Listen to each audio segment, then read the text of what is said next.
Hello, it's Bagoon here with another video in my Learn to Trigger Intermediate series. Congratulations, this is the one you've been waiting for. Today I'm going to tell you how to write your own triggers.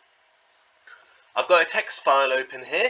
This is the typetest file. You can find it by opening your Age of Mythology directory, going into Trigger 2 and then opening a typetest.xml file. You'll find something that looks like this. We've been through this in our previous videos. It contains conditions and it contains effects within their own brackets. So let's just start with a very basic one. I'm going to copy the code for quest fast set and put it at the bottom so we can have a look at it and edit it. I'm going to change the effect name to add an 11 in there just so we know which one it is. You'll find that in our effects we have params or parameters. These are the inputs you set, so you can remember typing in the quest var name, and you can also remember the value, which as we've said is a float, whereas the name of the quest var is a string. We also have the command section, which I'm going to ignore for now. I'm just going to copy this one a few times and add in a few more data types.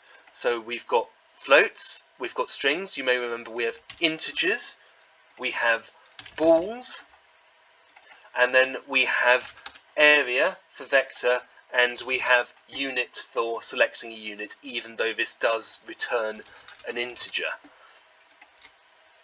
So we've got the name and the display name. So the display name is what you actually see.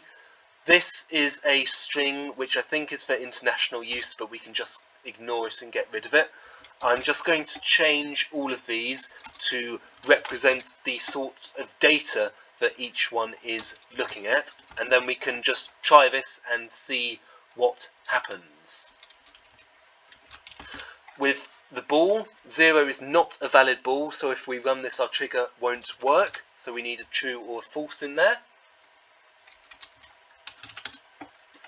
Area and unit. There we go. So I'm saving that. That's now added this trigger, quest file set 11, into the game with a lot of different parameters, and it won't actually do anything. Now, when you've saved it, open up Age of Mythology. If you've saved your trigger while the game is open, you need to restart it, otherwise it won't load.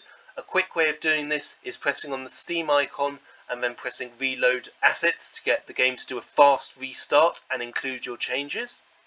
If we go into the editor and place a trigger, we'll be able to select our new trigger, and we found we've got a string box where we can put a string, we've got a float box where we can put numbers, we've got an integer where we can also put whole numbers. It does let you do decimal points, which is a bit naughty, but still you can't do any text in a number box. We have our bool, we have our area, and we have our unit. As I said, this trigger won't do anything, but it includes all the relevant data types. The maximum number of parameters you can have is 7, because there's just room to squeeze something on there. Okay, so we've got our old trigger. Let's have a look at the send chat effect, where it has a player ID and a message. I'm going to copy all of this and move it down into our trigger.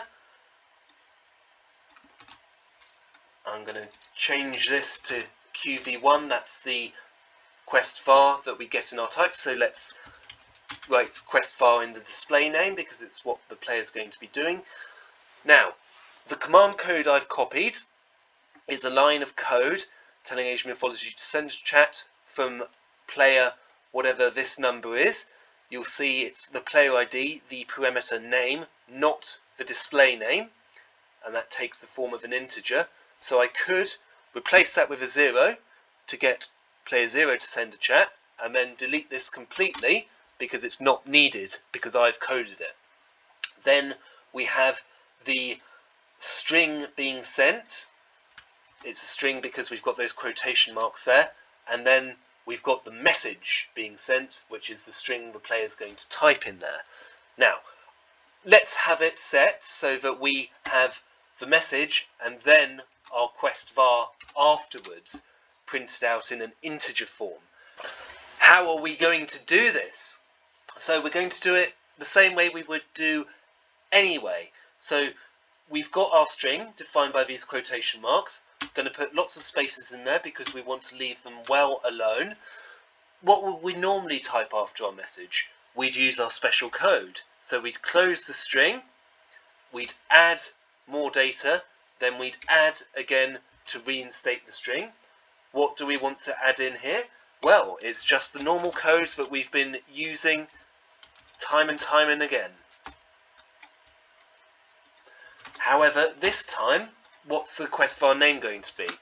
QV1 would be correct for this example, but the player is going to be changing this string here, so we need to get the parameter name instead and put it in a percentage bracket.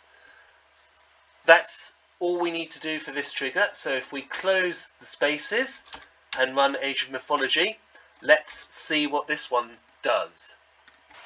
So in the editor, let's use our custom trigger. Let's say lives remaining is the string and the quest var is going to be quest var 1. Let's set quest var 1 using the quest var set and set it to 47.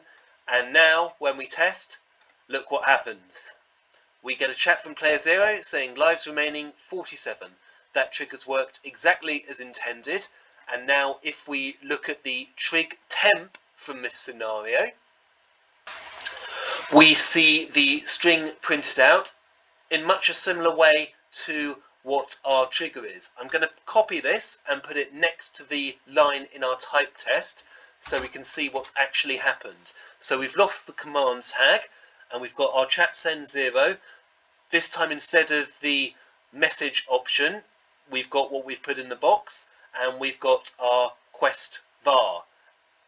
Again, the name has changed to what we've put in the box. We did have a missing space there, so there wasn't a space between the end of the message and the quest var. If we wanted to do that, we just need to add in a space after our message. So if we do that there, that will give us the space. And that is a very basic new trigger that we've just made. So you saw that the command code is very similar to what happens in the trigtemp. So if there was something we weren't sure of, such as the modify proto unit code, because that contains a field ID and it isn't immediately obvious what that means, let's just make a modify proto unit trigger and see how that prints out. So I'm going to set an annubyte hit points to increase by 300 and it's going to be player 1. If I test this scenario, nothing's going to happen because I haven't put anything in the map and I haven't got any annubytes. However, I have generated a trigtemp file. Let's have a look at it and copy that line of code into our trigger code writer. So this here is the line we got.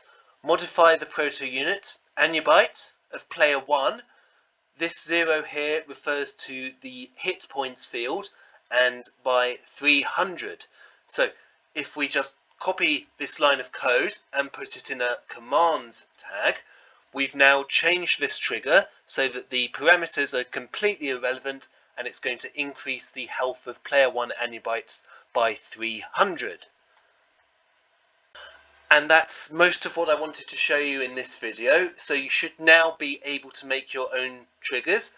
A very quick word of warning. What some people will often try and do is make coloured chat messages by using the colour code. So this would output your message in red. This won't work if you try and load this trigger. What you need if you're using colour or any funny symbols like the greater than and equal to sign is a CDATA before your trigger code, and then you need to close the CDATA tag. So that would now work. This is an advanced topic and we'll be coming back to this and expanding on this because there's a lot more that you can do. For now, I'd say have a little play, have a look through the actual type test file, because you'll find quite a lot of interesting commands that you can do there, and have fun making your own triggers.